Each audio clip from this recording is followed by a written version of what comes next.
he is actively making the game better and more fun directly through his actions and improving the sentiment of the game. Like, I've seen Reddit happy. Like, I've never seen Reddit happy before, Hat. Welcome to episode 504 of Concede, a Hearthstone podcast dedicated to making the competitive side of the game more accessible to you. It is Thursday, July 3rd, 2025, in the evening. Coming to you from Numbergone, Ohio, it's me, Edelweiss. From North Rand, Massachusetts, we have Wicked Good. Hi. From Teldrassil, California, we have Megasa. Hello. And from all around the world, we have you, dear listeners. This week's episode is brought to you by our producers, Number Theory, Crash, Beef Squatch, David P., Jeremy T., Bottlecaps, Grumpy Monk, The Burger Club, Kirk Regan, May, SSJ5 Goku, and NY Kiwi. And by our patrons of the week, Gary and Griffin. You can go to patreon.com/coinconcede to get perks like a thank you at the top of the show, bonus post-show content, early access to new episodes, one-on-one coaching sessions, and help support the show in the process. If you would like to support the show but cannot do so monetarily, please consider leaving us a 5-star review on your podcast feed of choice, as that always helps other people find the show. So, Life and Ladder. I don't have much, haven't really been playing Ladder. I have been doing the Brawl with the new cards. Done fine in that, as always. I feel like there is this tricky line they have to walk of, like, making it so people can play stuff and participate even if they don't have new cards, and also wanting it to be a space where people will try new things, and those two things are just hard to balance because it's felt pretty consistently like each one becomes sort of almost a block constructed of the previous set. So like lots of Imbue has been going around in this one, Imbue Priest, Imbue Mage, Imbue Paladin, to an extent that they had to deal with it. So, it's gotten better after they banned a couple more cards from it, but it still has felt a little bit like, here I am trying to play a deck of entirely new stuff, mostly, and having to play it into Imbue decks. I mean, if you play Imbue Priest, you get the new cards offered to you. So that's, That does not count. I'm just trying to make myself feel better because that's mostly what I've been playing, because I opened up the Priest quest and that was the only thing that I saw. And I did get the Warrior quest too. I played one run with the Warrior quest. That was fun. That was the one run that I got 6 wins on. I've seen surprisingly little Warrior for how low investment it feels like it is. Yeah. I guess a lot of the new cards are control cards. You don't need just the quest. You kind of also need the new control tools. But I'm on one right now that's Quest Warrior with all the new control cards and Isandra. I just Talon. Oh yeah, that's the way you Talon go. for Isandra and all the resurrect stuff, and like that's what you do instead of Hydration Station Tortola. So it seems good. But I didn't get the DK quest, so. Yeah, I did run. I was using No Hands Gamers list, except I think maybe I didn't actually run Cloud Serpent in it, but I just got one somehow, and I forgot that my best boy Blob of Tar is also an elemental, and Cloud Serpent can copy it. So indeed, that was sad because I wanted more Yasandras, but it's generally been, because that's good to get more Yasandras also in that deck, in addition to just getting their cross reward from Priest. It's running a lot of the dragon stuff, and then you're really just running the quest, and like, is Siphoning Growth even a new card? I don't think so. I don't think there's like very many new cards in here other than Endbringer Umbra and the quest, but also it feels new because we haven't played any of those cards in 3 months. So it feels like a new set anyway. I had a lot of new cards. The new board clear. There's like the 3 mana, gain 3 armor, shield slam something. There's the Tortolan that like deals 2 damage and gains you 5 armor if it kills it. So yeah. But anyway, that's me. Megasa, have you been doing much of the Tavern Brawl? I have not done a lot of Tavern Brawl. I did actually have a quite lucky opening. I only did the standard bundle this time, but I got a lot of legendaries, which is not usually my luck, and including the Priest quest and the DK quest, but I haven't done that yet. But with the Priest quest, I just threw every cheap spell and amount of draw and the imbue cards in a deck and went like 4-3, which was not bad considering that I didn't spend a lot of time thinking about the build of my deck. And it was partly probably because of the way I was playing it, but it was surprisingly tempo-y. I just like beat a couple people down without even really needing the quest reward.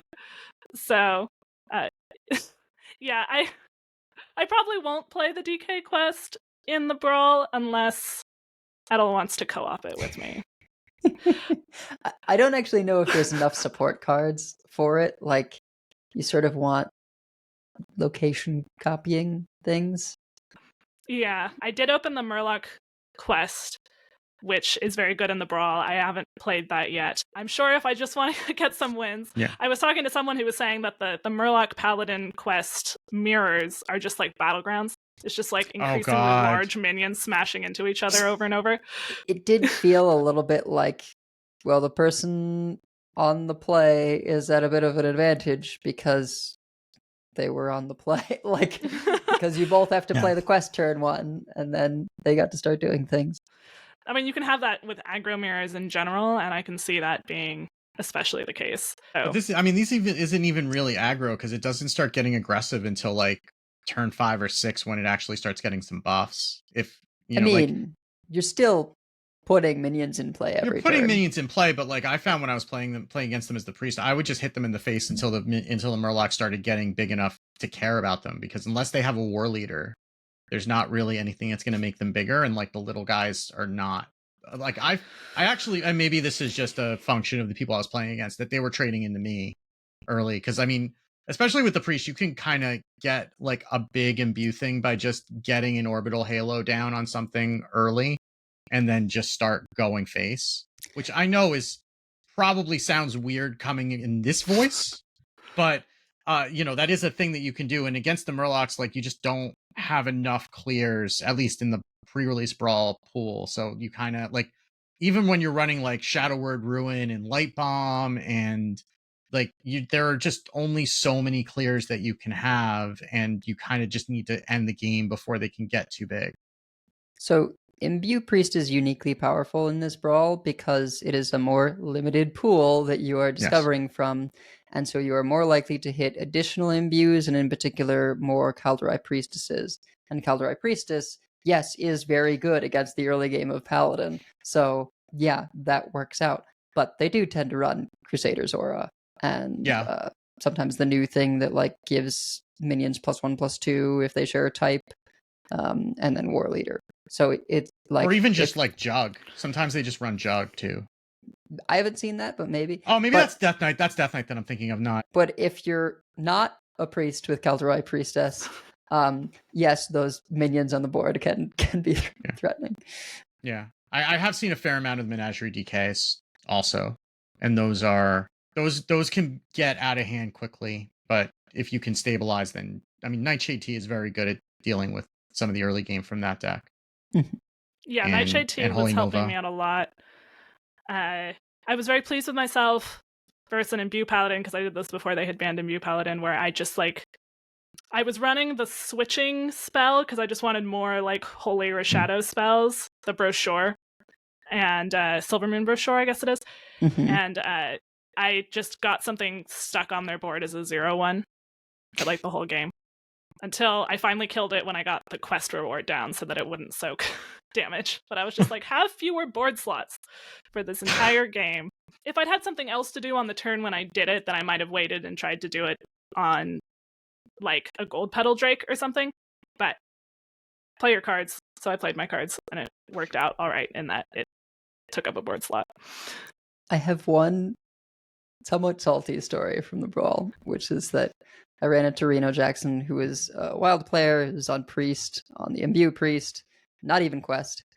And I was messing around trying to make the Quest Mage work, which is really weird because the only two spells you can hit off Relic are Typhoon and Story of Amara. And like off the, Discover a card you can play, if you can do 10 cost, it's just the 2 dragons. And it's a lot harder to get that quest rolling because you just don't have the multiple discovered things, Yeah. right? But finally make it happen. And he had taken the Discover a Beast thing and give it a dark gift and got Viper and then traded the Viper that was already in his deck. And I was like, okay, I don't need to do this. Why are we playing Viper in the Tavern Brawl? What weapons? I've not seen one other mage, quest mage. What weapons are we destroying? Like, yeah. I mean, I could see it for like the Murloc, get a Murloc weapon, right? Because some people have been playing that. But really? I mean, listen, I'm a very petty person when I want to be. And I can respect that level of pettiness when it comes to just hating on a deck that too many people are playing. Game recognizes game in that case. I just don't even think it's that good against Paladin, right? Like they have the It's Murloc probably weapon not, and but it probably they maybe feels have good. Ursine Maul. It's not about winning, it's about sending a message. Ugh. As you get rolled by Murlocs. Yes.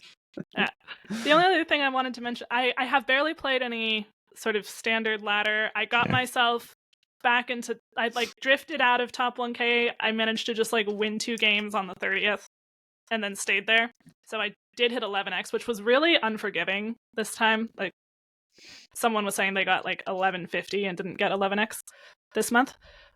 But I have been hearing about people running into demon hunters that are Starship Demon Hunters. They can use Exodar for something other than the attack because then they Dissolving Ooze the Starship and give it to Kane, who has charge and also doesn't care about taunts if that's relevant. So someone was saying they died to a 4760 Kane earlier today. Seems good. So, yeah. That is a thing. Be warned, or go look up a deck list if that's your jam. Yeah. Happened to me. Was not expecting it for sure. Oh gosh, people in the chat are saying they got steam cleaned playing the Warrior Quest. That's very rude. Yeah, that's not okay. Like, I should add, I haven't been playing much standard either, but I did play a little bit, and I finally did get the full rag board with Califero Demon Hunter, finally. I feel like that should be an achievement. I've been very good about managing to get blobs of tar out of Califero when I play that deck, but this time there was no way to whiff. It was the only minion left in my deck. So even my bad luck couldn't screw me. So, Like, regarding the tech cards thing, I just think it's one thing to run tech cards on ladder. I get that. I don't know. I guess I get that a small number of packs are on the line in this thing, but I'm just sort of like, but this is a place to play fun new stuff. Why are we running garbage tech cards? Some people have fun by watching the world burn. Anyhow, we should probably talk about some news and then talk about the cards that we've been playing and the cards that we're going to play when there are enough cards in standard to support them. So let's do that. Gadgets and Gazette always gets the scoop. Okay, first of all, we have patch notes for patch 33.0, which we are currently on. Those came out on Monday the 30th. A lot of this is already well documented. Like, turns out Lost City of Ungoro is coming out on July 8th, if you weren't already aware. So, and there's a pre-release brawl that's going on that we've just talked about that for the past 15 minutes. So we're not going to talk about that anymore. But it's there. You should play it. Get your packs. Hats are going to be in the client next week. We have talked about that more than I would like. I do not want to talk about that anymore. So we're just going to move on. Yeah. If you missed it, there's a short on YouTube, 3 minutes, TLDR. It's a lot more expensive than it looks. That's all I'll say. Go watch that if you missed it. Yes, or go listen to last week's episode if you haven't already, where we talk about it in detail. We're not gonna. I don't want to find the economy bumper, so we're not going to talk about that again. But yes, it is there. It will be live when the expansion releases on Tuesday. Also on Tuesday, July 8th through July 29th, there will be a new in-game event, the Lost City of Ungoro, where you can choose one of 3 characters. You can choose Bram Bronzebeard, Sir Finley, or Reno Jackson. And there will be a rewards track where you can earn 6 Lost City of Ungoro packs, 3 Into the Emerald Dream packs, 3 Year of the Pegasus packs, 2 Great Dark Beyond packs, 1 Perils in Paradise pack, and then 1 hero skin of the Explorer that you choose at the start of the event. There's Dino Wrangler Brand for Hunter, there's Adventure Finley for Paladin, and there's Relic Hunter Reno for Mage. So, but depending on which one you choose, you will get that at the end of the reward track. The other 2 hero skins you can buy in the shop after the event ends at the end of the month. Go ahead and do that. And what it says, quest objectives will now refer to traditional modes for completion: standard, wild, casual, arena, and tavern brawl. So not battlegrounds, but you can probably do some of these things in battlegrounds unless it specifically calls out having to do them in traditional Hearthstone, which they might. So be aware of that, but we'll see when that launches on Tuesday. There was also one change. I think they told us about this earlier, but it is going to be live in the client now for Raptor Herald. It is getting added the line Kindred. It costs 1 less. This is the 4/2 beast for 3 mana with Battlecry. Discover a beast with a dark gift, and now it has Kindred. It costs 1 less. So if you're playing a beast deck, you can put those in, get those a little cheaper. There are arena updates. First of all, there's going to be a new card pool with the new season that started on July 1st. That it is adding cards from Lost City of Ungoro into the card pool, and they're also adding some additional quests from earlier sets that had quests that you can draft as your legendary that come with support cards as well. So that'll be a different look and feel for arena with this go around. They also have adjusted the arena rewards. We alluded to this because they had said that change was coming when in socials last week.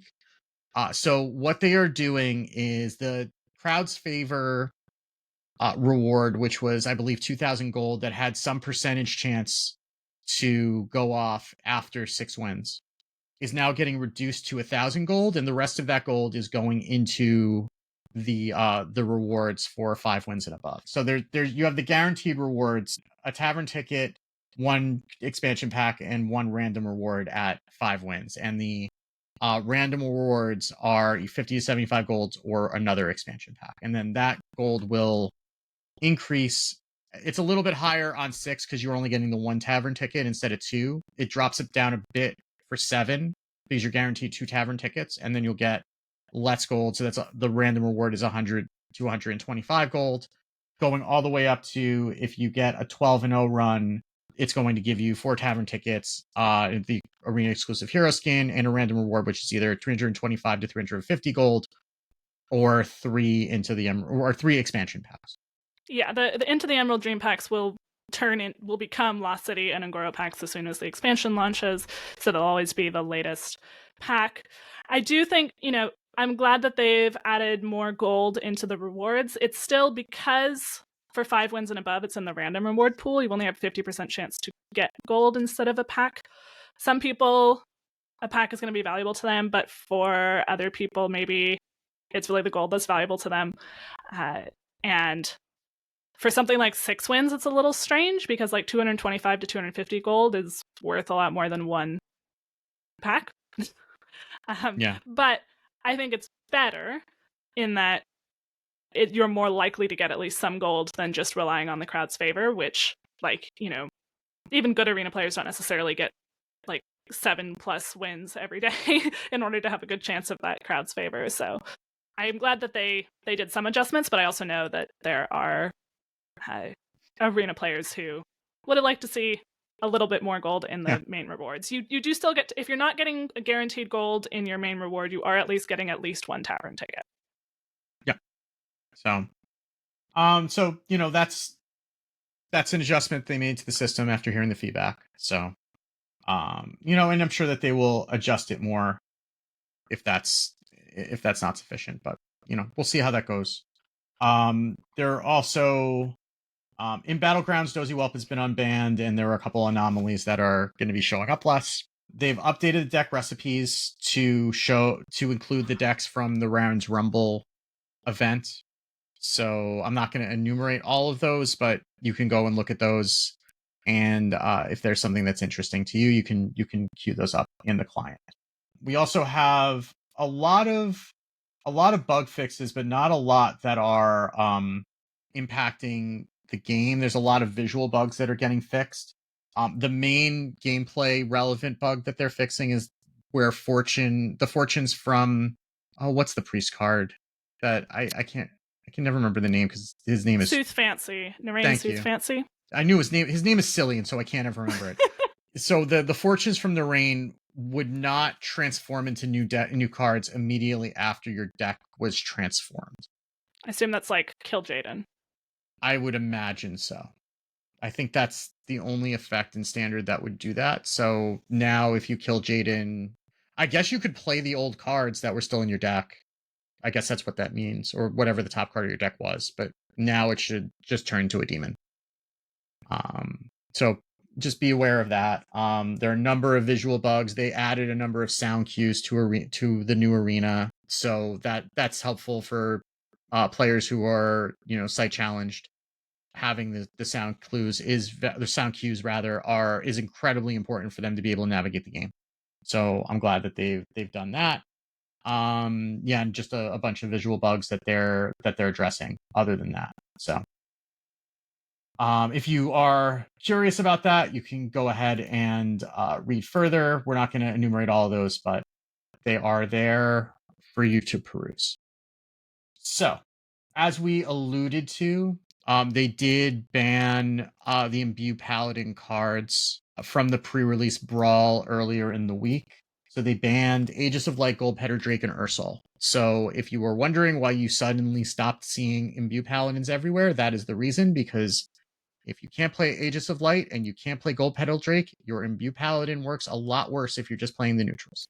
And I think that's good. I think it's good that they made a change quickly and didn't keep it from just being Imbue Paladin where you don't have to play the new cards unless you happen to generate a new dragon somehow.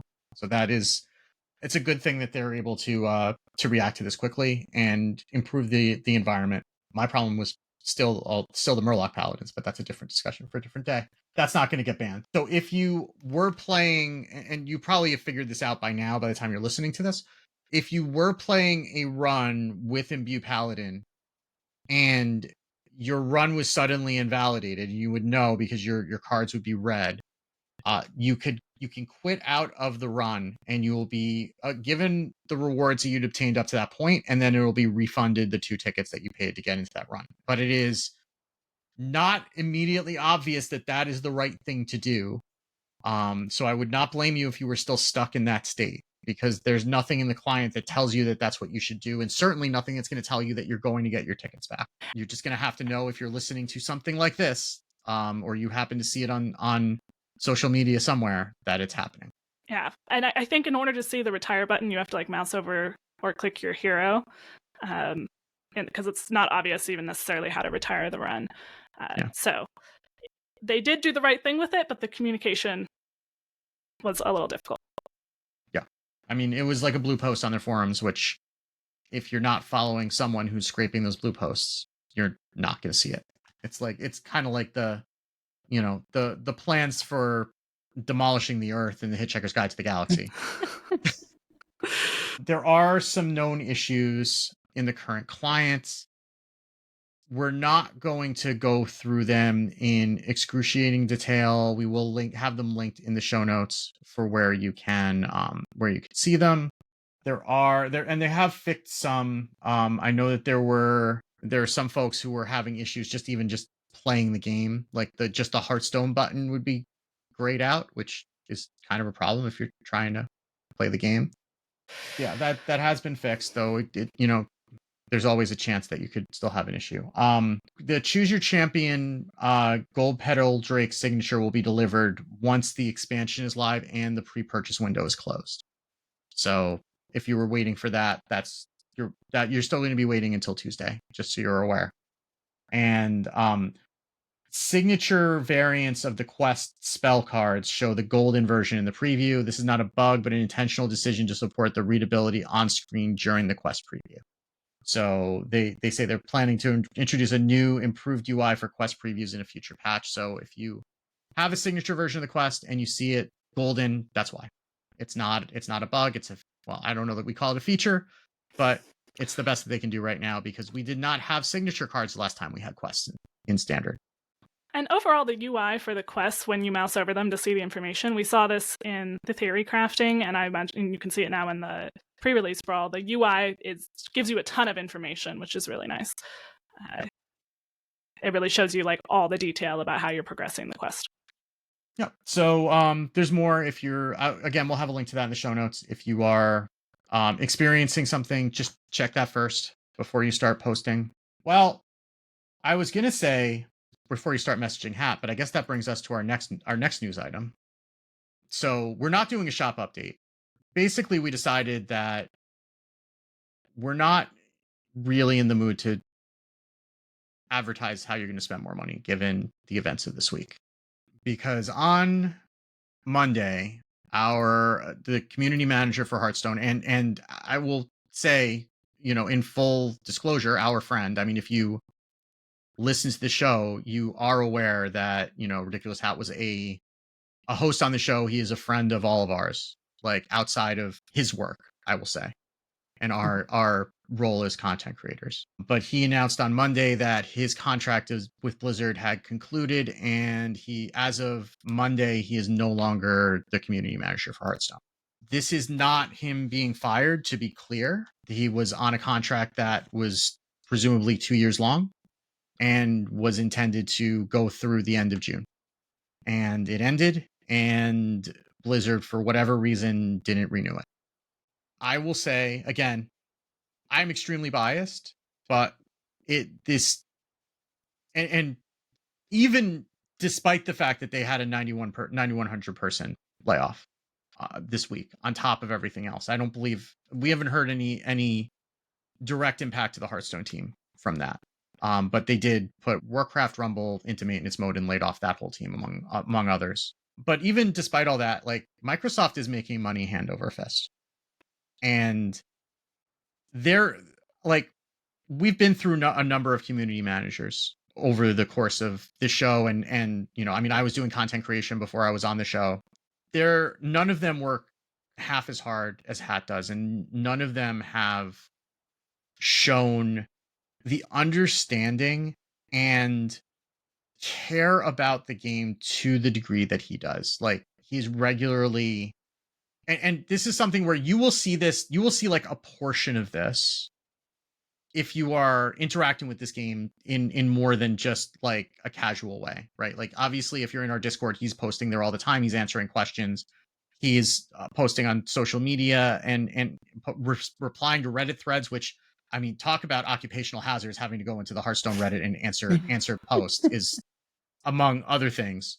But I mean, he is, responding to DMs at like all hours of the day, literally. I mean, he didn't sleep before. I know his sleep schedule, and he didn't sleep before, but he's literally working around the clock, going the extra mile to make sure that information's getting out, that content creators are getting the information that we need to be able to bring this stuff to you. Like, I mean, it is under Hat that we were able to start getting things like the patch notes early or cards up beforehand, so that if we needed to, say, record off stream and then release, an episode later, that we were able to do that. Like, our jobs have been significantly easier as content creators thanks to the work that he's doing. And it's just, I understand that this contract is ending, but the fact that they would allow it to lapse, given the asset that he is to their team, is just, there's no rational explanation for it. I know there's no rational explanations for a lot of things in corporate America, but this one in particular, like,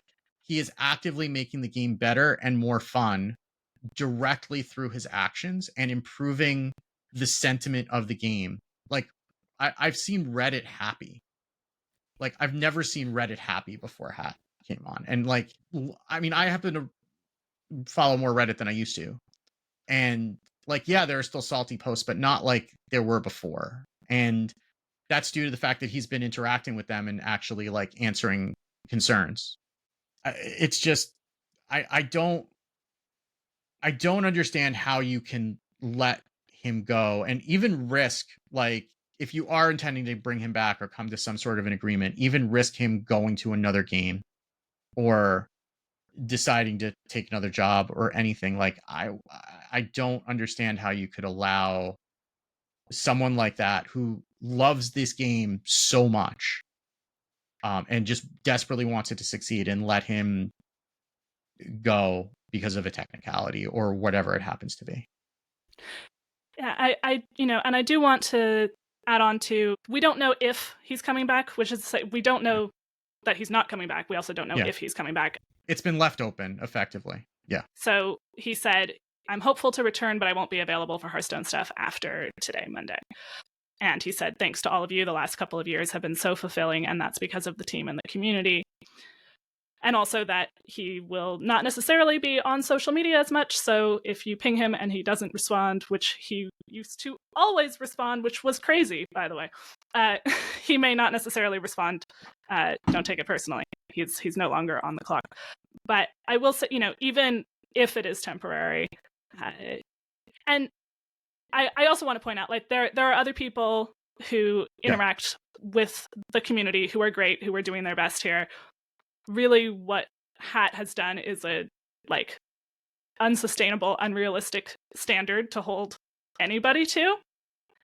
But yeah, it is baffling to not keep someone who was hitting that standard every single day. And a lot of times when we do have clarifications on cards and things like that, we got that from Hat. He did an incredible job really engaging with someone where they're at. If someone's salty, he respects that, even though he was, in a sense, a representative of Blizzard.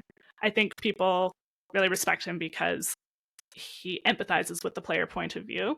I mean, there were hundreds of quote tweets of this tweet that he put out saying that his contract had ended. And every single one, and it was pretty much every content creator you can think of, I went back onto Twitter just for this, listener. Hundreds of people saying, basically, this man is a treasure, what's going on? And so, obviously we are biased, but we are far from the only people saying this. And it's just a testament. I can't think of any other community manager who is so well known and beloved by the community. And again, that's not a knock on any other community managers. That's just like, he's incredibly visible, incredibly responsive, thoughtful, and was even before he came onto the team. That was why I thought he was such a great hire for it, because he was basically already kind of the unofficial community manager before they even hired him. So I found the coin concede that I wrote to him on my first time on the show. I did a coin concede to several people. But when I guested on the show on episode 398, I said, coin concede to RidiculousHat for all the strategic advice and mental game advice, and for his continued positivity and support. My finish in the 200s owes a lot to him, and so does my sanity during my current regression to the mean. And that's just a summary of how he was for so many people. Yeah, I mean, thinking about how much of this show's life Hat was the main host, and then he was also doing that over at Angry Chicken, right? Being a host over there until they stopped running, and then on Vicious Syndicate, as you mentioned, before he was even hired, he was the community manager for everyone and was answering everything in all the Discords at once. Like, he had a time turner or something. And it's just such a fumbling of the bag, because I expect that if they did not bring him back, they would lose him in both respects, right? You don't just do that to someone and expect them to go back to how they were with your game before you hired them. At least that's not how it would be for me if I got burned that bad. Yeah, it would be the loss of someone who's been in this space in such a big way for such a long time, that I get that the corporate machine does not realize that one person can have that much value if they're not an executive, but it's true. And I think, the game will keep going. The game will keep making money. Personally, like, casting has become a big source of income for me. I'm still going to play the game. I'm still going to cast. But I think we would have to do some serious soul searching on, like, what we want to do with this podcast in light of that shift, because it wouldn't feel like the same place anymore, community wise. Yeah. I mean, I can barely remember a time when there was Hearthstone without Hat in it. And, like, quite honestly, and it's, again, I don't want to bring up the pets thing again, and I know that the timing on this is unrelated, right? But we had a long talk about what the pets thing and the way that they rolled out pets sends a message about the direction that this game might go in. And then the fact that they would allow, like, again, this, we don't know the details. This is very likely, a technicality, like it just lapsed here, like, and there is a possibility it's going to come back once they sort out whatever they need to sort out. But the fact that we would allow this to get to that point, right, on the eve of a new expansion launch and right after launching pets the way that they did, and you don't realize that you need someone like Hat in that role, to keep the positivity around this game, which is really, there have been some periods where the positivity's not been there, right? I just, it's extremely concerning. Again, it's corporate America. Sometimes you have the people who are making the decisions are like several layers removed and don't see the work that anybody's actually doing and just look at things in terms of how much they're costing them and whatever. I don't know if that's what's happening here. That does tend to happen, but it's a troubling sign. We'll say that. I mean, again, we try to be honest and we try to give people the benefit of the doubt a lot around the decisions of this game, because in general, especially on the design team, everybody's trying to do their best work, right? And we know that the designers really do want this game to be as fun as it can be. And the decisions that are troubling in terms of the direction of the game are not the ones that are being made in design. They're the ones being made in the terms of the business. This is 2 in 2 weeks where we just want to talk about the game. We want to talk about the cards. We want to get to the cards and talk about the fun stuff, right? And now we're here again talking about another decision this is going to affect everyone, right? Because the work that Hat did, I guess, impacts everyone, whether they're directly interacting with him or not. That isn't being valued appropriately by the people who are making those decisions is very just, it's disappointing. We'll put it that way. I'm not mad. I'm disappointed, if I'm going to use my dad voice. Frankly, it's disrespectful, right? Yeah. Like it shows just an utter lack of value for the work that he's done this whole time. Yeah. That you would even allow the opportunity for him to be let go in this way, for him to even if you were bringing him back, for him to have 2 weeks of maybe considering, maybe I should take my talents elsewhere. Like it just doesn't seem like the kind of risk they should be taking. No. And my optimistic hope, and then Megase has put together something wonderful here that I think we should play. My optimistic hope is that all of the outpouring and response to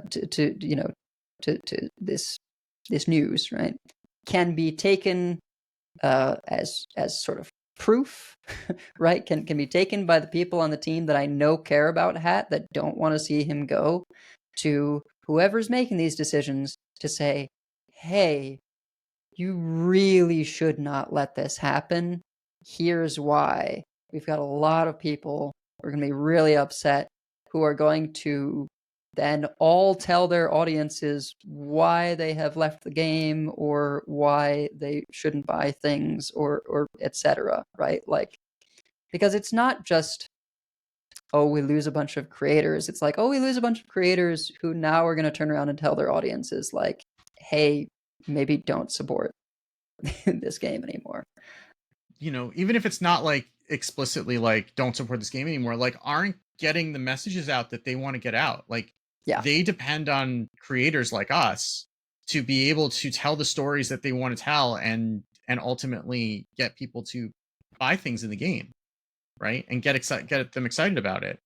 And that's not to say that there aren't other people in the community team. Like Vironeer does amazing work too, and as does Deck Tech. And I don't want to even imply for a second that they are not also hardworking and doing a very good job. But yeah. But ultimately, like, Hat went above and beyond and made sure that every creator had all the information that they needed, and you know, regardless of what time it was, to be able to tell the stories that and get out the messages that the team wanted to get out. And we are not going to be as effective at being able to do that, even if we're not like saying, okay, screw this game, goodbye. Right. Which, to be clear, we're not saying that. We're not saying that. Right. Yes. Yeah. We're not implying you should boycott the game or anything like that either, to be completely clear. Like, we're not saying that, but like, even just like, we're not necessarily going to be able to have all the answers for things that we would like to have the answers to, because you could just DM Hat and he would tell you. And it didn't, you know, it could be 3 o'clock in the because he didn't sleep. So, you know, it could be 3 o'clock in the morning and he would get that answer to you. I would be concerned about him sometimes that he was doing that, but that's what he did. And that is something that will be lost in terms of our ability to be effective, which will affect their bottom line more so than whatever is leading them to not renew this. Yeah. But anyway, yeah, I think we've kind of beaten this to death, but you know, he is a friend, right? And it is, I will say, I take this personally, that he's not being respected in this way by the corporate overlords.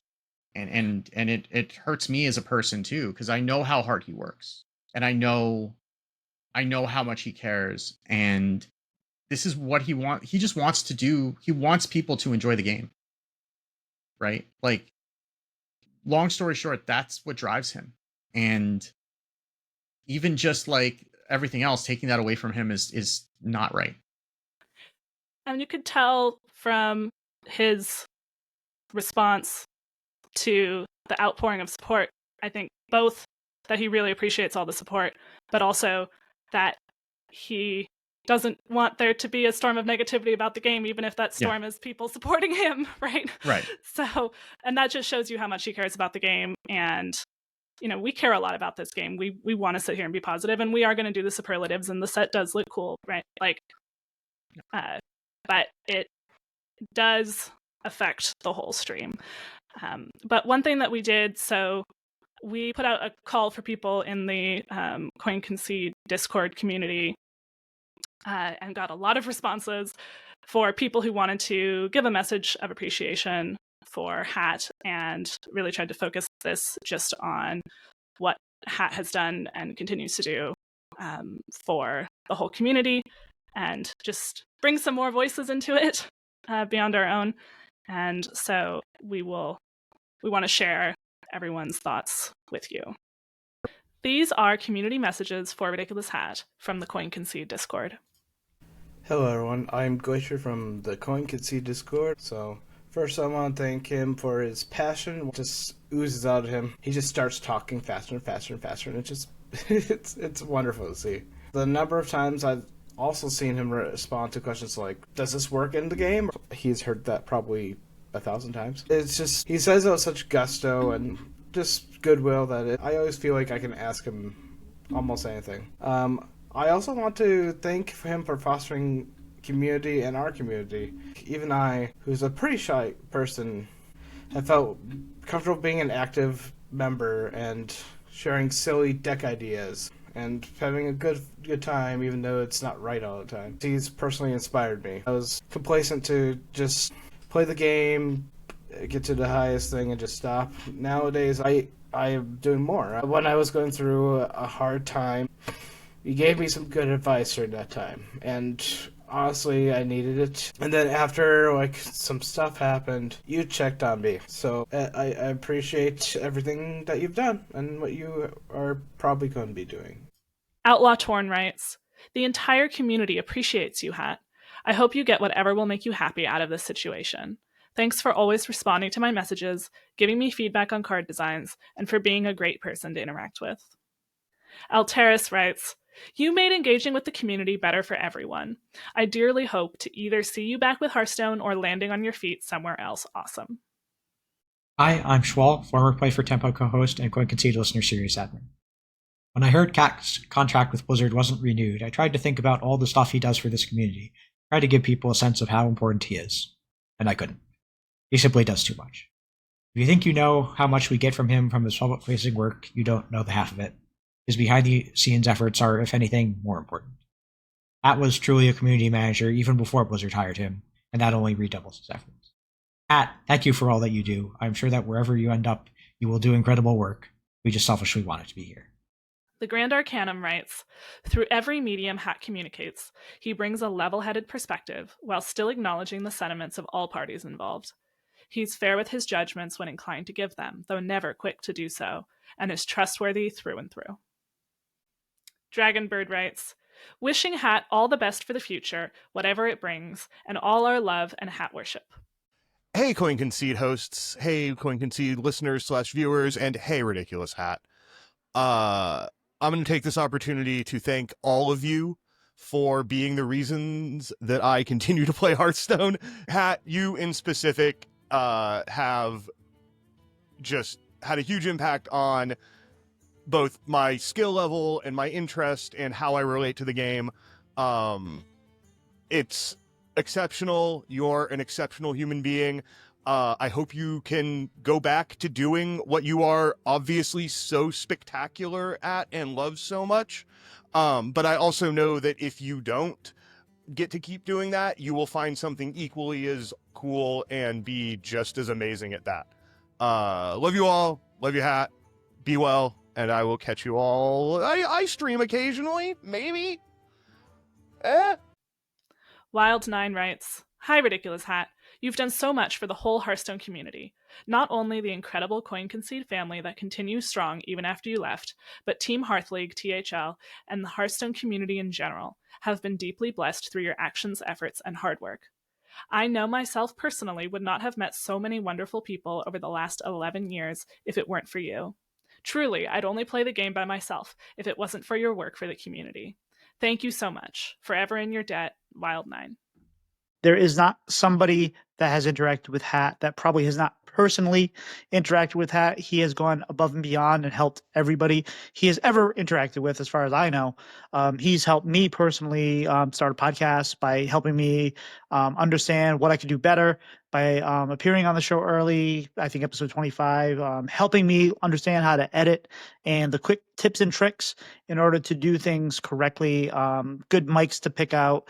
Doesn't have to do any of that, and he has helped out everybody, whether it's through his work or not. He works off hours. He generally loves the game that he has helped out on. He deserves just about anything because he represents Hearthstone better than anyone possibly could.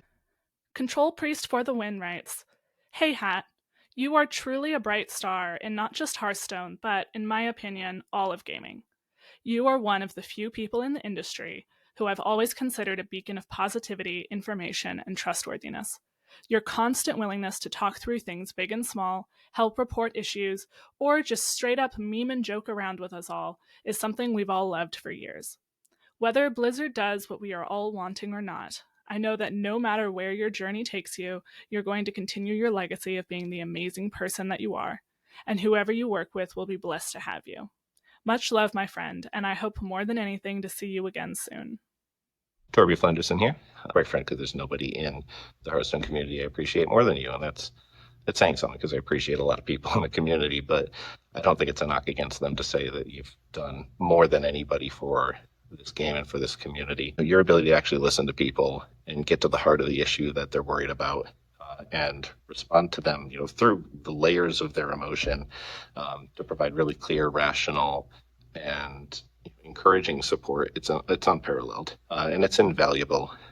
Thank you for all the guidance that you've given me personally over the years. You convinced me that while it's okay for me to tank my rank with Deck of Chaos, inspired me to believe that I actually could be a high legend player if I put the work in to try to get there.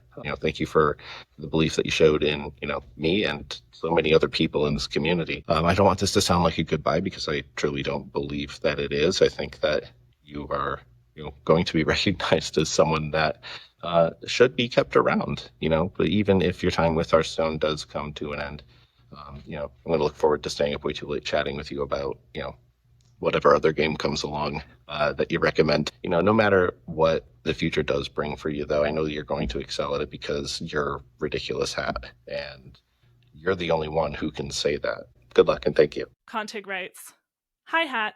I've enjoyed your presence in the community, whether it's in podcast or professional form. Here is what I think when I see HAT. H is for hearing and helping. Your willingness to hear and give a fair take on player comments. Taking in and responding to concerns even when things are outside your control. Representing the company while still being aware of player viewpoints. A is for Avatar of Hearthstone. Your playful and friendly spirit in creating a community and responding with clever puns is exactly the right culture for a tavern-based card game with friends. T is for time. You put in the hours and get things done, even when off camera or not completely visible. Your experience with the community and specific knowledge helps give timely answers rooted in your experience. Thanks for your work in and for the community, and I'm interested to see what the future holds for you." RidiculousHat, it's me, your buddy Kenny. I know it's been a decade, probably more closer to 8-9 years since we podcast together. But I just wanted to take a moment and thank you for all that you've done for me, the podcast, for Blizzard, the Hearthstone community, and just want to wish you the best in the future. And it's been a pleasure to be a part of your ride. So good luck, buddy. From all of us in Concede and the Hearthstone community at large, thank you, Hat, for all that you've done and all that you continue to do. We know that wherever you land, you'll make the world around you a better place. Wow. I'm trying to keep my eyes dry after that. I don't know that there's anybody who would say that they, went away and like universally every single person has something nice to say. Like that's on the internet, like that doesn't happen, right? So I mean, we've known that Hat's a special person, and I mean, I think that I guess the silver lining of this is that that's something that everyone is realizing their own way at the same time, but you'd hate to, this isn't the way to do it, but hopefully this gets resolved quickly and we can get back to just talking about the game and not having to talk about this kind of stuff. Well, on that note, yeah, we have a lot of cards to talk about. We're still going to do our superlatives. Yeah.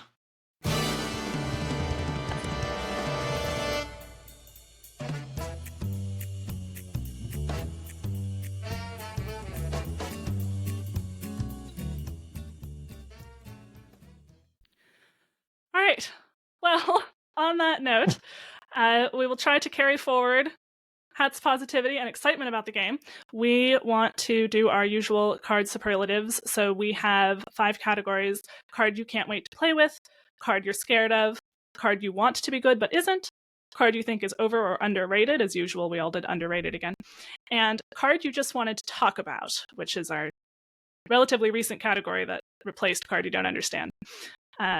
Because we always have something that we're like, I don't know where to put this. We just like shoehorned it into a category. So now we just have a category. But we will start with card that we can't wait to play with. And the card that I can't wait to play with, probably to no one's surprise, is Resuscitate. Resuscitate, of course, being the 5-mana shadow priest spell that says resurrect a 1, 2, and 3 cost minion, give them reborn. This card is just really good. And as we've gotten a chance to play with it, it still just seems like really good.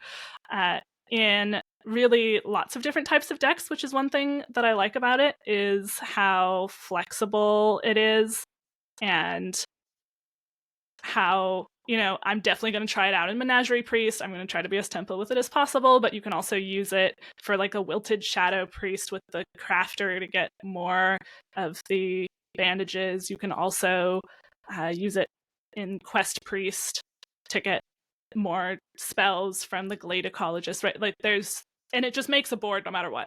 So I could have put this even a little bit for card you're scared of, but I'm going to be the one playing it probably most of the time. So in the games that I'm doing.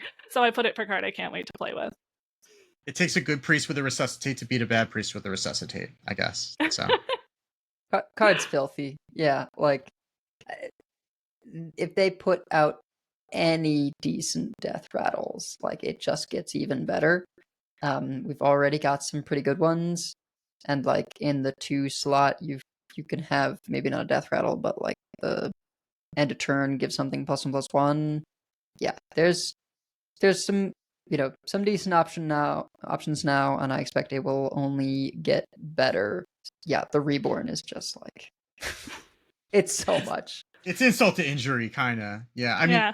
and like you can kind of tailor like what you want this to be. Like you can go into death rattles, you can go into just like big minions. You can, like, if there's ever anything like injured Faldir that damages itself but comes in when it gets resurrected at full health, right?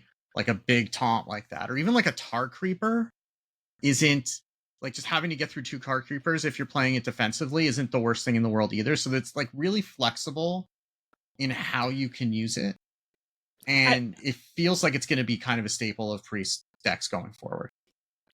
I even had an idea that I did for theory crafting, but we didn't end up playing, which was a Wilted Shadow deck where I was like, what if we just went slower survive until we can OTK with this? And I had some sort of taunt at 1 and some sort of taunt at 3. Maybe they were just the elementals, and then Doomsayer. And it was like, yeah. I'm just clearing your board after I play this. Like, good luck. Yeah. It even has Reborn if you manage to you have to put 8 damage into it after you get through the taunts. So like, there's just lots of options for what to do with it. Otherwise, I think many of us could guess, but what is the card that you can't wait to play with? So particularly because none of us are going to beat the predictable accusations. It's true. Yeah, not on this one anyway. Reanimate the Terror. It's the Death Knight quest. I didn't open it, so I legit have not really played with it very much. Just like a tiny bit in the theory crafting, after I finished casting. But I haven't gotten to do it in the Tavern Brawl because I don't have it and I can't craft it. So we'll be crafting it right away. Bummed I didn't get a signature. I got a signature of the Paladin one, which is going to be good for sure. But that also means that if it's going to be good for sure, like how much am I personally going to get to play it? With the way that I engage with the game, usually if something's popular, that means I don't get to play it. So, but this one I'll be playing a bunch, and I will be seeing just how many different Tyrax Bone Terrors and the location I can like have in play at once. It will be so silly. And I don't think a lot of Bone Terrors. Yeah. There's no poofs anymore, right? Like there's barely any silence unless you're running the librarian. So there's Anachronos, but that's temporary. Right. So there's there's hacks. There's very niche silence, and then I think even Twisting Nether destroys locations. It doesn't get rid of them. So if the location gets destroyed, it'll just summon the 8/8s. So between Orbital Moon, the Scrapbook student copies a location. I feel like there might be some other way to copy. There's hex and repackage is basically the common ways that you would deal with it. Sure. Repackage, yeah.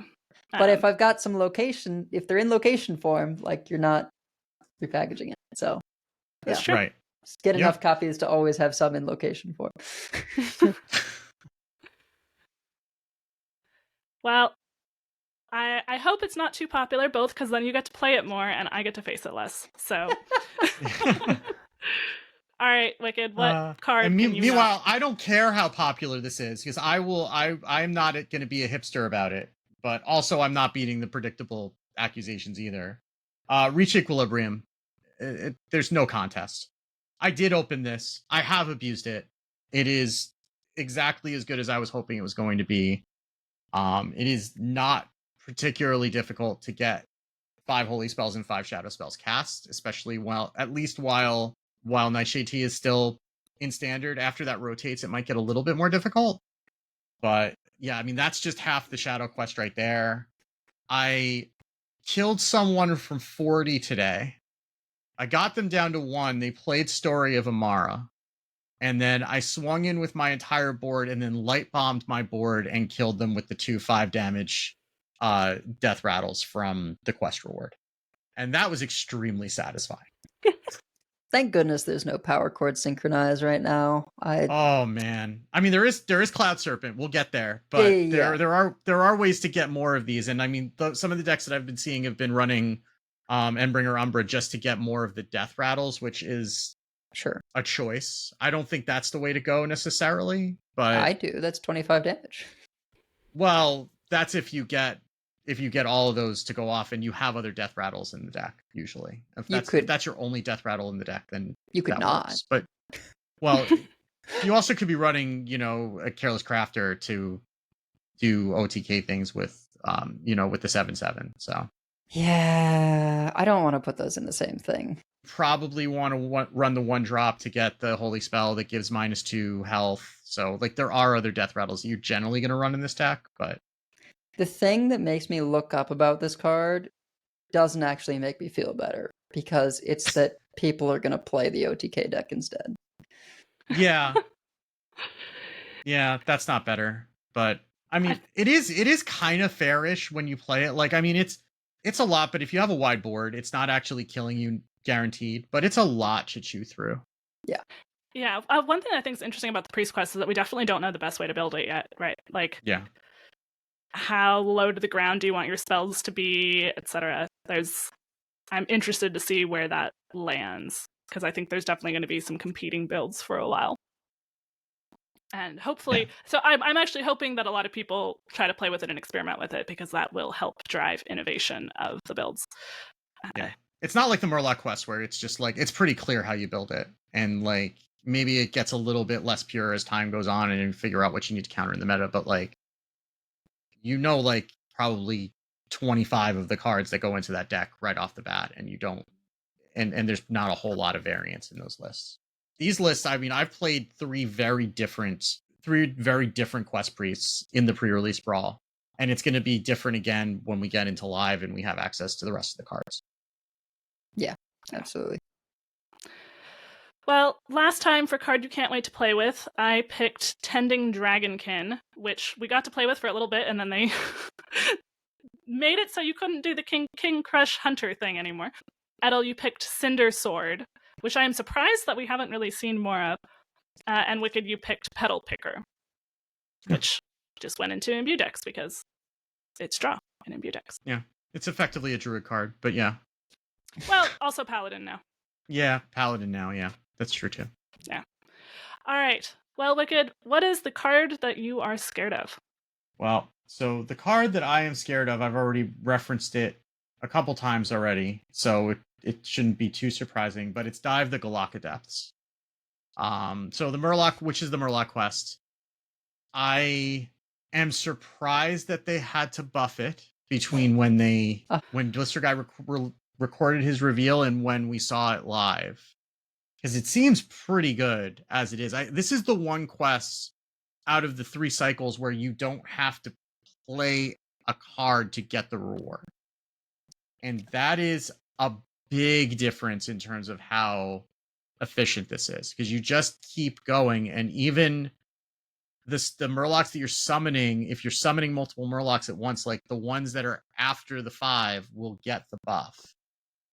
And especially when you have things like Mermy. Mermy is just a nightmare in this deck later, because you kill everything and then, here's another 6/6. Good luck dealing with that. Is it the only quest ever to be like that? Yes. Yeah, I believe so. Yeah. Except for the Demon Hunter one, which you didn't actually care about playing the reward. It was just the Demon Hunter quest line, right? Yeah. It's just the Where stuff you were trying to along get the way. like the intermediate rewards. Yeah. Yeah. So apart from that, yeah, this is the first one to work this way, and turns out it is a huge deal never having to actually play your reward. What was it, 6 on the reveal video? I believe so, yeah. Yeah, so give it a couple weeks and we'll be back there. I imagine that is a huge difference, right? Because it's every Sure. tick is an extra Murloc. Mhm. But this, we'll see. I imagine that this will be absolutely a terror on day one. Do remember, listener, that there's always a terror on day one. Either the meta will adjust, or they'll nerf it, or like half the time both happen. Aggro might have a good chance actually, because these do get. It is an aggressive deck. I absolutely believe it is an aggressive deck, but it also takes a little bit of time to get going. So I think you can some decks might be able to get under them. I'm going to find out if Menagerie Priest can get under it, and if so, I will be like the one person playing Menagerie Priest, and I will be the hero we deserve here, killing Murloc Paladins. I don't know if it will work. It actually reminds me more of like the more recent builds of Tree and Druid. Like the one, what was this? The giant spell that like buffed all the treants and gave them. Oh, Drum Circle. Yeah. So it reminds me kind of of Drum Circle, where like it doesn't start off fast, but then once it gets going, it really gets going. Yeah, and it starts hitting in like around 5 or 6, and then it's really hard to interact with if you allow it to get to that point. So you can go under it because the Murlocs don't get buffed on board. It's only the subsequent Murlocs.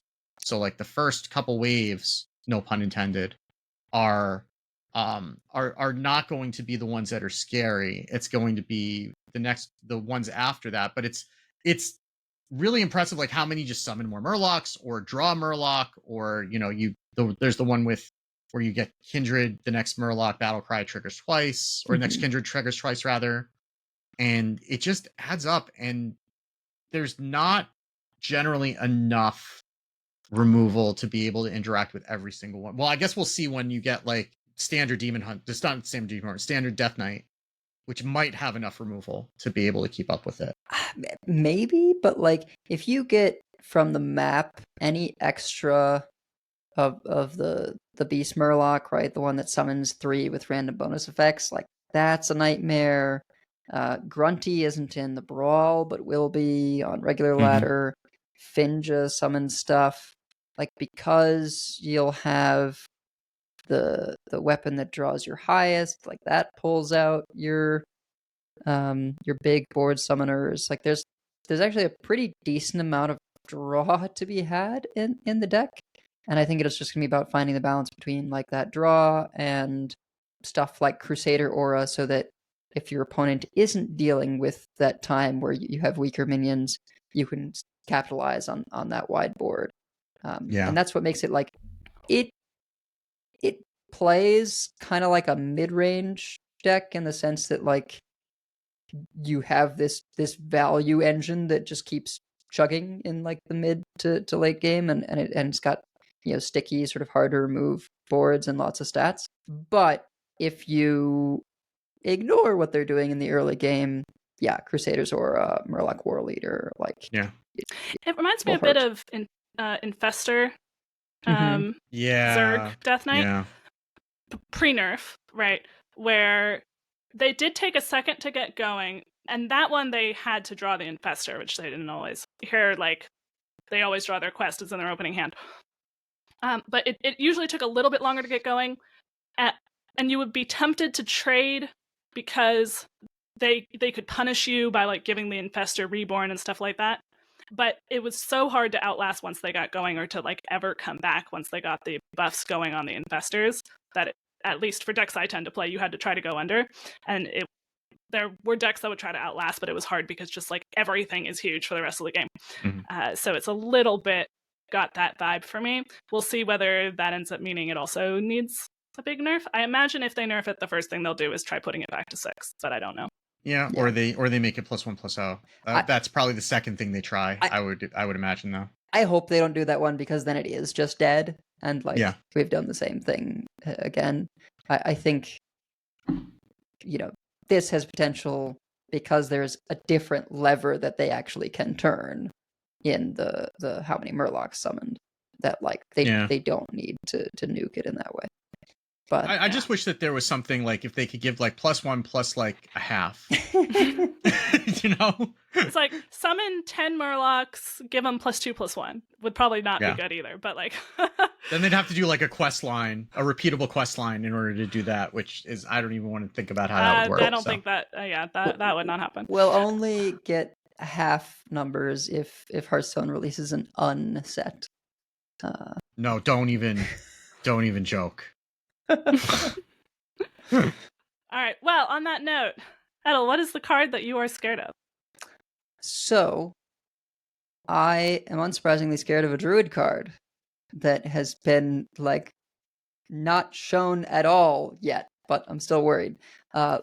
Lo, the Living Legend, 7 mana 5/5. Battlecry, your minions cost 5 this game. It's druid. I just they can get to low quickly, and then I mean it does have the added bit of like that means cheap things will be raised to 5, but lowering things that cost 10 to 5 is spooky. And I don't know how it interacts with things that discount, like if you have a ceaseless and you reduce it to 5, does it just stay there, or is it allowed to keep reducing after being there? That I'm not sure. But really, I mean, we see that with Aviana, right? Because everything costs 1, and then if you press Parrot Sanctuary, then it gets discounted to 0. I just don't trust that things work the same way always. But yeah, that's fair. But that's a fair statement. Yeah, I'm just scared of Aulonius. Maybe this is even too slow for Aulonius. I do think Aulonius with Elise being able to summon a copy of something, is also spooky. Maybe that deck won't be able to exist because aggro. But yeah, anytime there's some just like huge mana cheaty thing like this, I get nervous. Yeah. I mean, Naga Sea Witch broke wild for a while. Yeah. And that was an 8 mana 5/5. Well, they nerfed it to an 8 mana 5/5. It was. Oh, did they nerf it? Yeah, that's right. It was less than that. It was like 5. 6 mana, right? It was 5. Oh, was it 5? It was a 5 mana 5/5. Yeah. Yeah. So I guess this is better, but also Druid goes to 20 anyway. So, 7 mana. I guess if you're going to 20, then your minions costing 5 doesn't necessarily matter as much. It does. Like if we're existing in the world where we're considering, if not now, future combos formulated by reducing 10 cost minions to 5 cost. Yeah. Yeah, I feel like this is the kind of card where when we do the superlatives for the mini set, it'll probably be like I wouldn't be surprised if by the time we get to the mini set, it hasn't really shown up yet when we do the card superlatives. But after that, like it has a year and a half to be spooky. Yeah. Yeah. This seems like a 6-set terror is what this is probably going to end up being. Could be. Yeah. Yeah. Well, card that I am scared of is Shell NATO.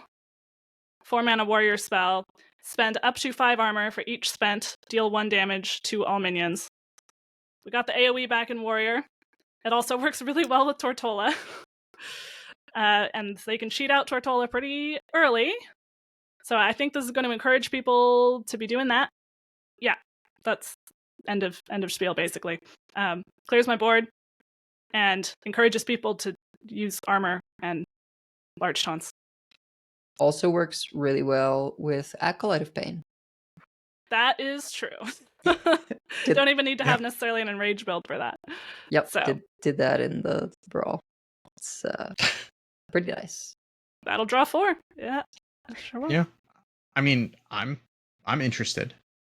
7 mana, draw 4, clear the board. Yeah. Yeah. I mean, also you have enraged things, right? So like, did we do this with Frothing Berserker, or we did something else with Frothing Berserker where we made it like ginormous, but that. I mean, this would kill Frothing Berserker.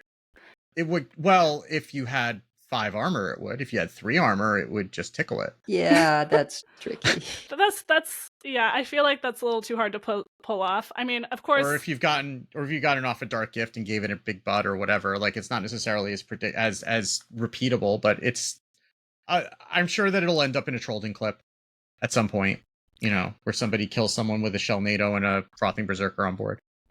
I mean, I have this is not Shell NATO, but just in terms of Enraged Warrior things, I have a screenshot that Enzo posted on the Discord.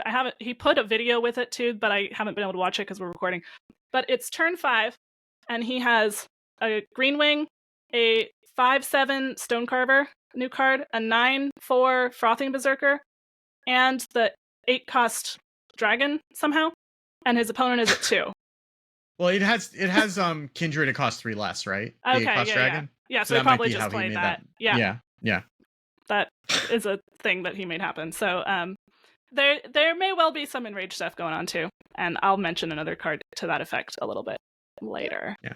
But I do love that it doesn't make you spend all your armor, because when we've had these kinds of effects, either it's been all or nothing. Either you just do damage equal to your armor, or it makes you spend all of it.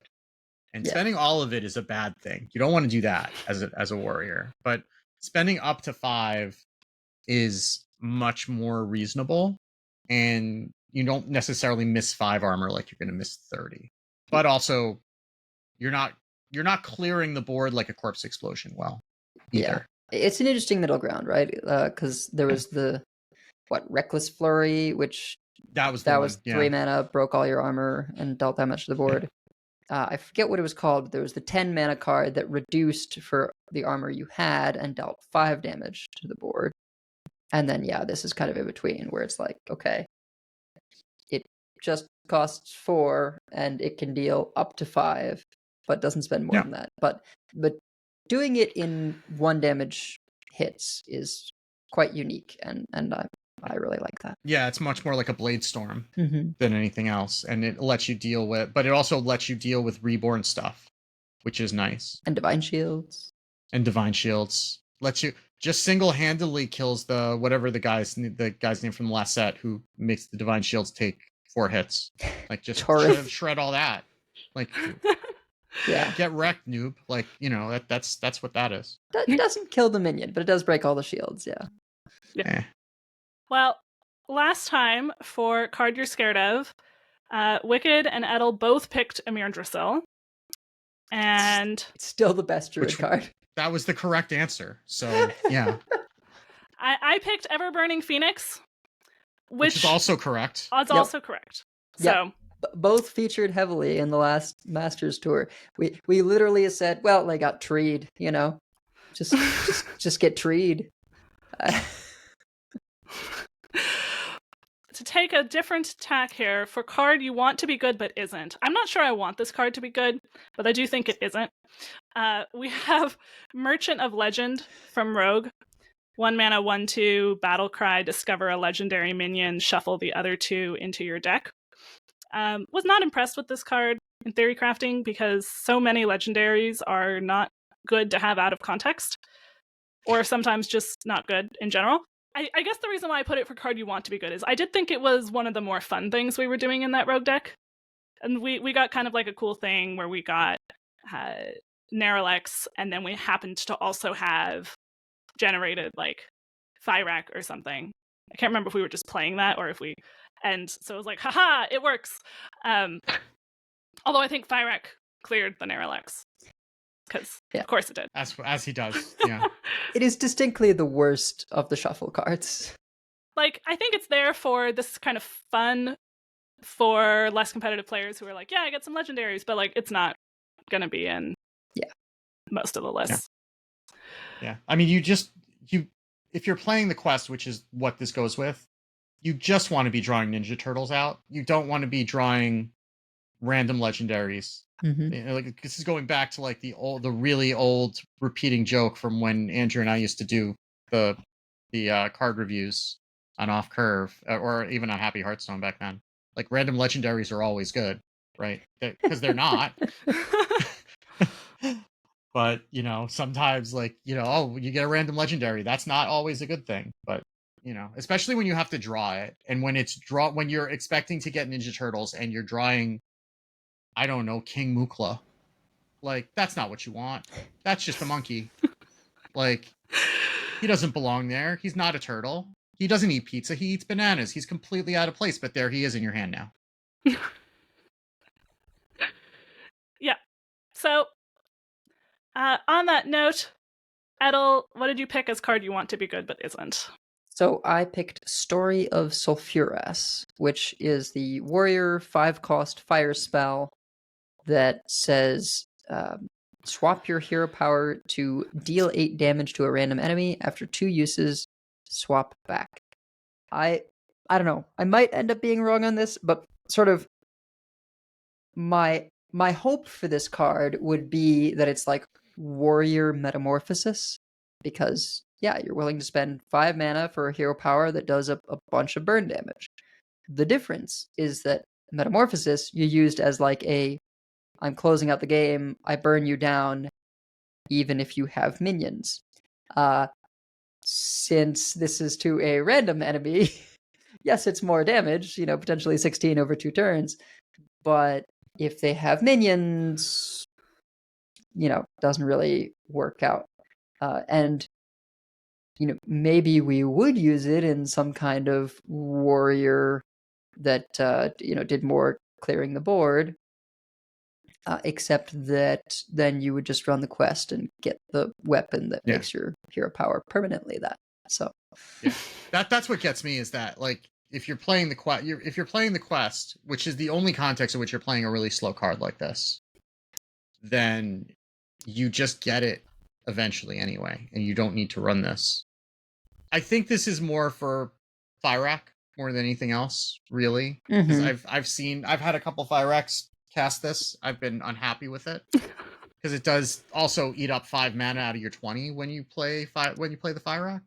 But I think that might be more of the use case than actually putting this in your deck. To be quite honest. Yeah. And we have someone pointing out in the chat, 2 mana is twice as much as 1 mana if we're comparing to Metamorphosis. Yeah, the damage is also I have twice run the as numbers. much. That is how that works. Yeah. Yeah. I mean, it does 8. If you're going Fates, that's worth an extra mana, probably. But it is another point not in its favor, perhaps. All right. Well, Wicked, what is the card that you want to be good but isn't? And I will specify that this is context specific, but Twilight Mender is a 3 mana 3/4 priest that says Death Rattle, get a holy and a shadow spell, and you would look at the quest and say, well, isn't that exactly what we want?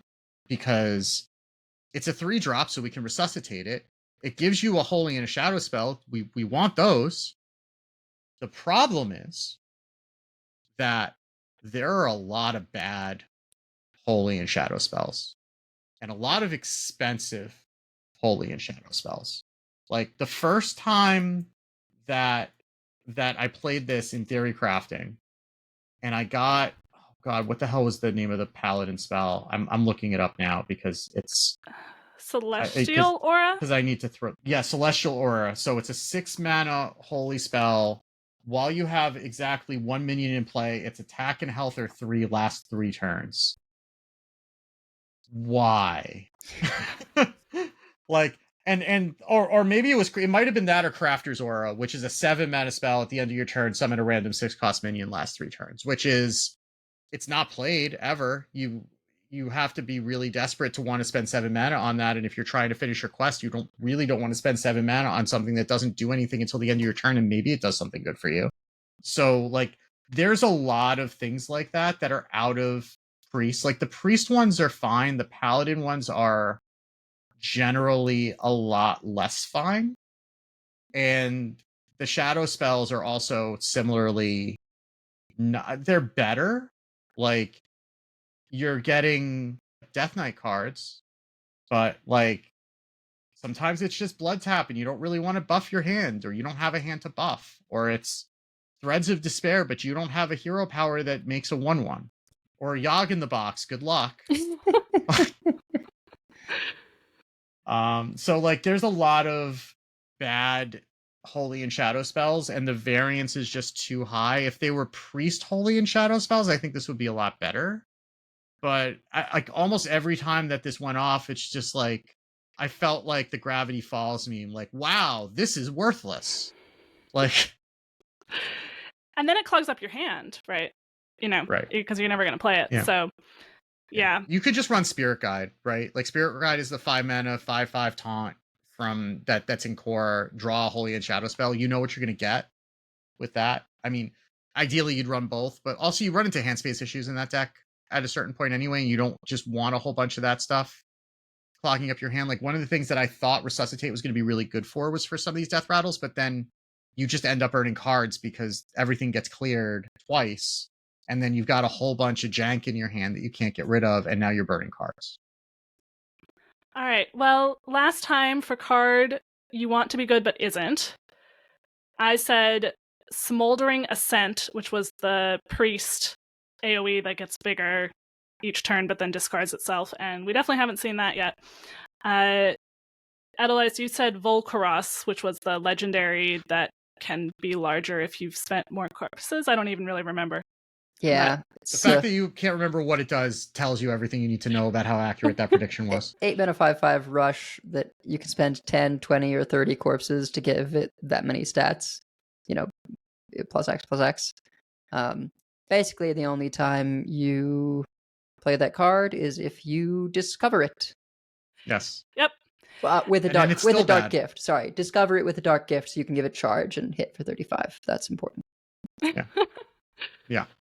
And Wicked, you picked Light of the New Moon, which is the priest arcane spell that if you've played 3 spells while it's in your hand, you can cast it again. It gives +3/+3. I think if we ever see it, it'll be because we're playing a ton of bandages with the Careless Crafter, and then it makes the Wilted Shadow bigger, but I don't know that that's necessary. That's and it's 3 mana, right? Like or from Imbue, in which case you're not playing 3 spells before it because you need to use it that turn, so it never happens. So yeah, I was not wrong on that. This card is not it. All right. Well, on that note, what card do you think is over or underrated, Wicked? So I've mentioned this a couple times already over the course of the show, but I think Cloud Serpent has some legs. Well, he has little legs in the picture, but he so that's a 4 mana 4/3 elemental dragon with Battlecry. Get a copy of another elemental or dragon in your hand. I've been playing this in the Quest Priest to get more copies of the Crest Reward. I've been playing this in Warrior to get more Yasandras or more Fire Axe occasionally. Either one of those is generally fine. You do have to be a little bit careful about what you're putting in your deck. It's less good in the Warrior just because you have a lot of dragons. But if you're just running Yasandra and like the Clutch of Corruption stuff, then you might be able to get away with this. Or sometimes you just get a Fire Rack and it's fine, right? Like it's still an extra, it's still a 4/3 that puts another card that you put into your deck into your hand.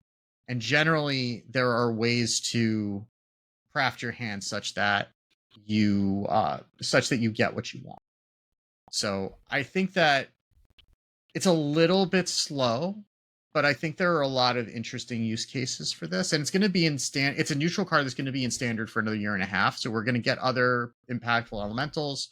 We're almost certainly going to get more impactful dragons. So there are other places that this could find some use.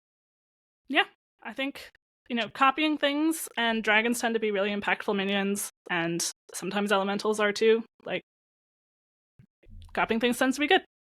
All right, Edel, what is the card that you think is over or underrated, or in this case, set of cards? So, yeah, I didn't want to say one specifically here because I think it is just kind of the whole package deal.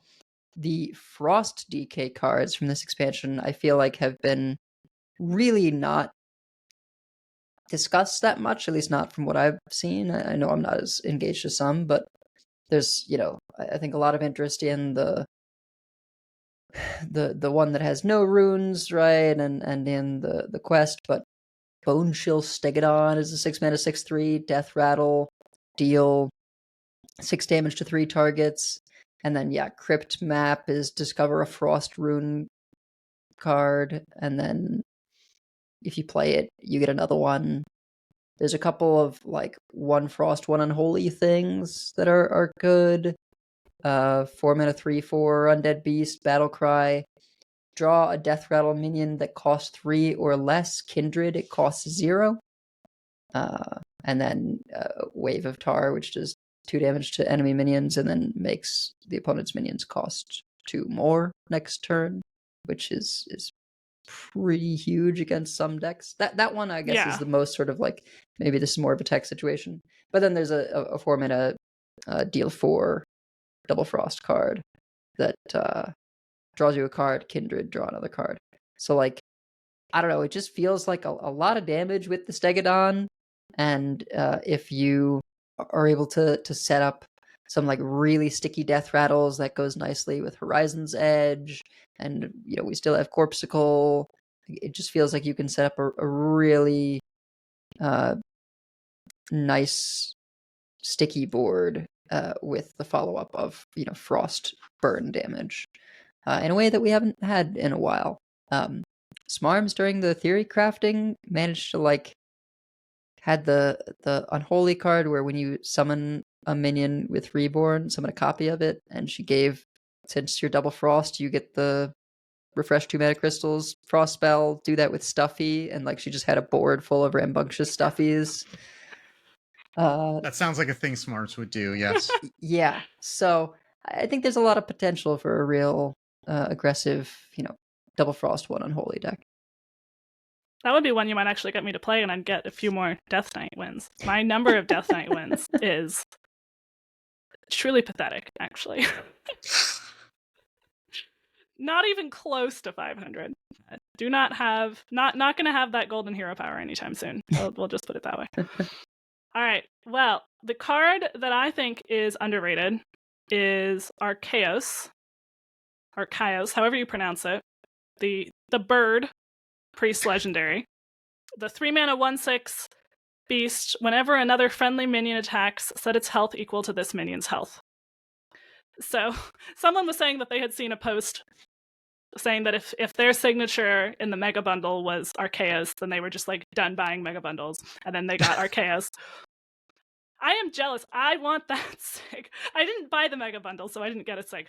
But I think this is a really good card for admittedly a less popular priest archetype, which is it's a lot harder to clear 6 health than like anything else a smaller board of priest is going to have. And we have a lot of ways to kind of keep Archaeus' health up as well. So if you like stick some minions on 1 and 2, or even like later, then you play this guy, then it's like have fun clearing it now. Yeah, I think it's just solid for that type of deck, which it does seem like we've had more aggressive tempo-y minion priests every expansion for a while now. So guess what signature I opened? You opened this one? I sure did. Really wanted the DK quest, but no quest whatsoever for me. Just priest signature again. I just can't wait till someone plays this against me, and then I shall NATO it and set its health to 1, so that all the minions that are summoned come in with 1 health. Or attack when they attack, they go in with 1 health and they trade poorly. Yeah, you do have to. So I generated this in the brawl from Imbue because I haven't actually. I didn't open it. I can't craft it yet, but I generated it, and after they had damaged it, I did have to trade with it first to kill it, right? So that other things wouldn't. But I was able to. I think I had one turn where I healed it up, and actually healed my minions from like 1 to 3. And then on the next turn, I just traded off the Archaeos first. So you can have an awkward situation where once it gets damaged, it can actually be a liability. But if they have any minions, you can trade it off. Or if you have any healing or boosts to health, then you can kind of limp it up a little bit. So, or if you're playing the kinds of decks that I play, and then it actually nerfs your minions when you attack because they're all bigger than 6 health. Yeah, maybe not quite in the Quest Priest. Although, actually, I was playing a Quest Priest, but I was playing as low to a ground a Quest Priest as possible, and I got it off the Imbue. I don't think I would run it in that Quest Priest, but it worked out all right. For card that we thought was over or underrated last time, Wicked, you said Fyrak the Blazing over. I think it's good, but people think it's face damage, and it's not, usually. And I was right. It's draw a lot of the time in board clears, but it is not very often killing people by itself, which people thought it was going to. Well, it is more phased image now. It's better now than it was, yeah. Yeah. But even now, it's not usually enough. Like, people were just running ways to get multiple Fire Axe to try to, or like running like, Shutter Block to try to get like multiple Fire Axe, and they would just like draw their whole deck and then start fatiguing instead of actually killing the opponent. We have other things, as we discussed last week, that you can do with Shutter Block now, or Yep. will on July 8th. So, Edel, you picked as underrated Tendril Sage Swift. Yeah, that hasn't really manifested, which I'm surprised by. I sort of thought it would be kind of in a similar space to the 4-mana 5/4 that Pozic. Yeah. Mm-hmm. And yeah, that has not been the case. So. Yeah. I mean, I guess it turns out when it's going to hit you for 4, it's going to do 4 damage. You can just take the hit. I mean, Yeah. for you can ignore it for a turn or two, right? It's a little bit easier to ignore for short term. For long term, that adds up, but for short term, I guess it's that like it's good for counter pressure against other board decks that don't want to see their board cleared. But yeah, against something slower, they're just like, well, I'll kill it and take the 4. And you know, so it's really only Demon Hunter who can repeat Death Rattles that can make that a tougher choice, because it's just like, well, I'm going to repeatedly do 4 to all your stuff, except that it doesn't gain them life the way that the Bristleback does. So, and when you're doing it with the one that summons a copy of a Death Rattle minion you played, only does the 1 damage from the spell. Return policy. Right, instead of doing the 4. I mean, you generally want to return policy the 5-cost minion, but yeah. Because also, like, if you're playing Engbringer Umbra, that's just like a whiff in that deck now, too. In that card, because you don't ever want to hit that Death Rattle off of Engbringer Umbra. Sure, yeah, I definitely was thinking about it previously in a space without Umbra. Sure, yeah, we didn't have Umbra when we were talking about this, so. How dare you not anticipate a card that wasn't out yet?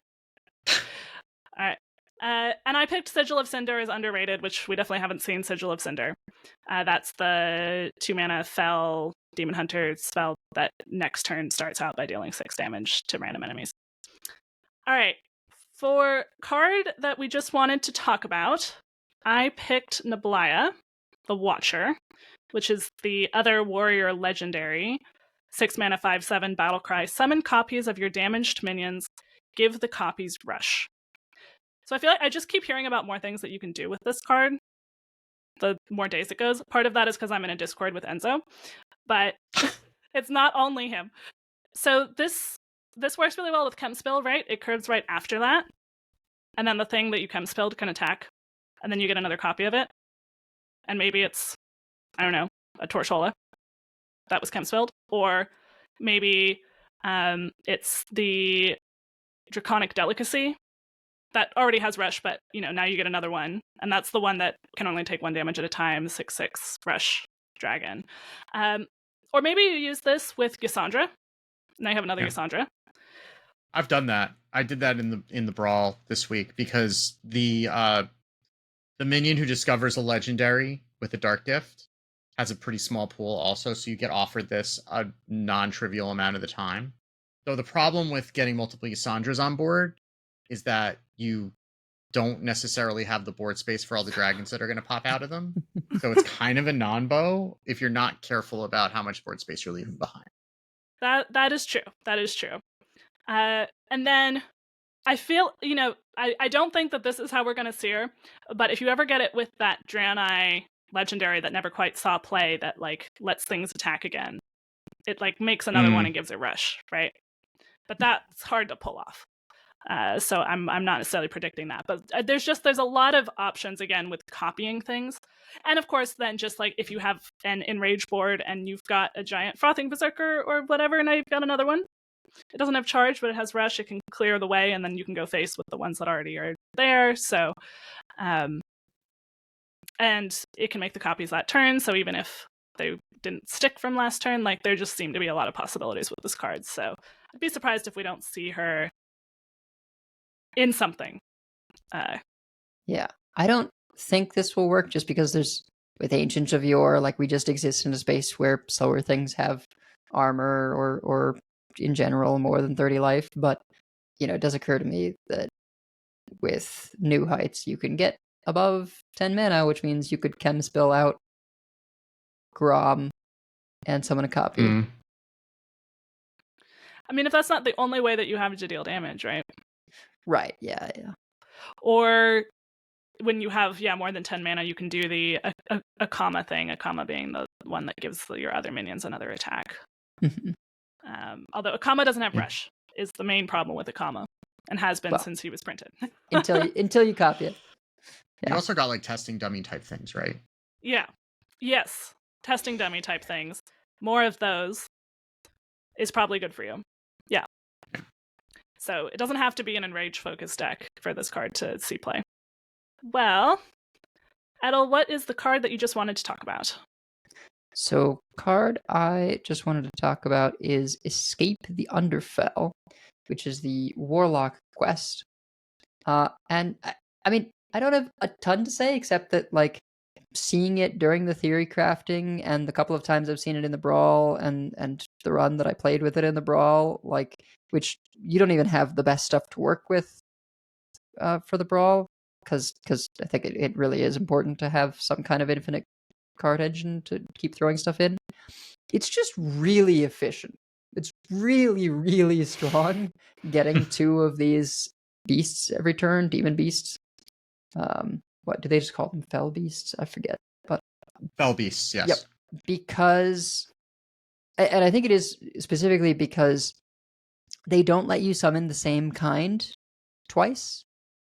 So since there's only 3, there's the 5/3 Lifesteal Rush, there's the 4/4 Elusive Charge, and there's the 3/5 Taunt Reborn. Like, you are getting something that will impact the board every time, because if you don't get both Charge and Rush, you will get one or the other. And Charge, I don't know if folks know this, you can use it like Rush. You can control the board with Charge minions. So, yeah, it just, the fact that as long as you have something to toss in that portal, you can keep controlling the board, and then eventually be sending those Charge minions face, because you've got a bunch of Reborn taunts to keep lifesteal rushing things down. Like, it keeps you topped off because the lifesteal shows up so much.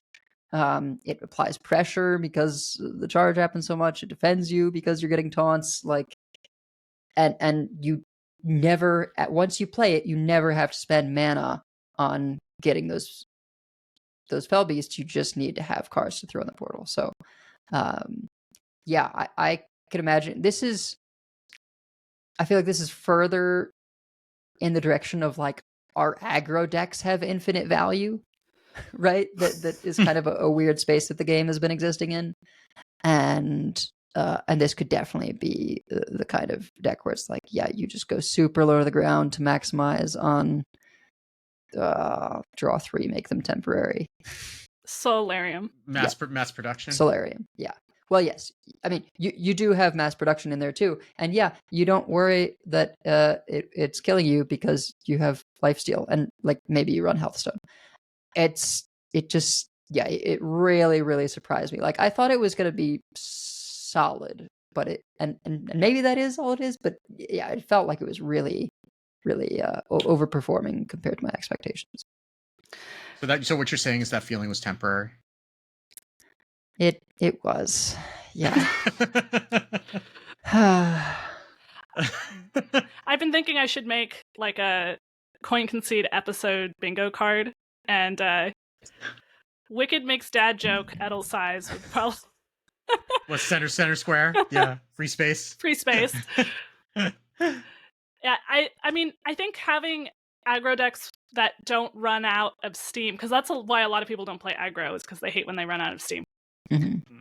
So I feel like they've been kind of exploring aggro decks with plan Bs, or aggro decks that just kind of keep going as a design space. Obviously, I can't speak for the devs. I don't know what their actual goals are, but that would make sense to me. Wicked, what did you choose as card you just wanted to talk about? So, it's been a long episode. We've talked about a lot of cards. We've said about a lot of things. I just wanted to talk about Blavatar because I still love him. That's it. He's here. He's still a delightful boy, and I still love him. And I just wanted to have a moment for Blob of Tar appreciation. New 8.5-minute video of Blob of Tar appreciation. Yes. I don't think you should need a particular day to tell Blob of Tar that you love him. That's all I'm saying.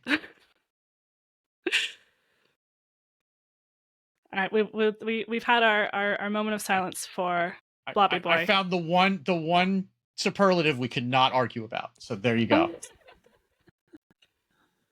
Okay, well, that's going to do it for our show this week. We have many folks we'd like to thank. Check out the thanks section on our website at concede.com, where you can also find our contact info, our show notes, and our Patreon information. You can monetarily support our show at patreon.com/coinconcede.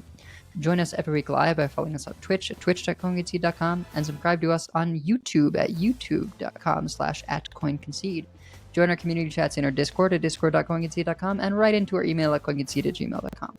Follow us on Blue Sky at coinconcede, and if you'd like some CC swag, head on over to our shop at shop.coinconcede.com. So, quick shout outs to NY Kiwi and Space Lord Nito for subs during the show. Coin Concedes. I just want to kick off first with I'm going to coin concede to Magesa, who put together that incredible video. I hadn't seen it till just then, and I did not realize that you were putting so many different photos of Hat. Audio listeners, you should go check out the YouTube of it to see all the work that went into that video. Really well edited, well put together. Yeah, I will second that. It was a lot of work that went into that, and in a very short amount of time, because I mean it's really only been since Monday afternoon that we knew about this, and you pulled this together in record time. So yeah. Well, thank you. I really enjoyed putting it together, and thank you to everyone who submitted for that. I had to trim a little bit to keep it at the right space for the show, but don't worry, if I trimmed what you said, I passed along the whole thing to Hat, and really tried to keep the messages, and just it was really heartening to see while editing it, see everyone's messages, and also just see how much when someone like Hat puts that much into the community, people appreciate it and people return that. So yeah, we were all getting emotional, and then we were like, well, we can't follow that. Superlatives. All right, I will also coin concede to King Viking 23 for winning the Coin Concede Listener Series. So congratulations. That's a long tournament, and because you only have 3 decks, kind of anything can happen. So you don't have the opportunity to lose a couple of games and then come back. You can only lose one. So it's challenging in that way. And also there's just a ton of really good players in the Coin Concede Discord. And finally, Coin Concede to everyone on Team 5 who works on community stuff, including Eliana, Deck Tech, and lots of people whose names we don't really know. I'm sure they're feeling the lack as much as we are, and working really hard to try to help us out while we have an hopefully interim phase. We will see. Yeah. I'm also going to coin concede to HS Replay and Rain, who have been kind enough to provide HS Replay Premium for the top 4 of the Coin Concede Listener Series. We haven't announced that up to now because that was we're going back and forth with how we're going to make that happen, but we do have codes for those folks that will get out to you from them as well for some small prizing, and hopefully we'll be able to do some more things with them going forward. I'm also going to coin concede to Commando, who coin conceded to me on ladder this week, and just so happened to be my 1000th Demon Hunter win in the process. So it's kind of not embarrassing, but it's taken me a while because I don't play a lot of Demon Hunter, and I've just been playing a lot between the Califero deck and some of the other ones, and then that just happened to be my 1000th win. So thank you for making that one a little bit easier than the 999 that came before it, I guess. So yeah, that was a unexpected surprise, both getting the Coin Concede and then having it flip over the really ugly Illidan portrait. But that is going to do it for us for this week. So Until next time, Tyrax yourself before you wreck yourself. And if you see us on ladder, coin concede. Coin concede. Coin concede.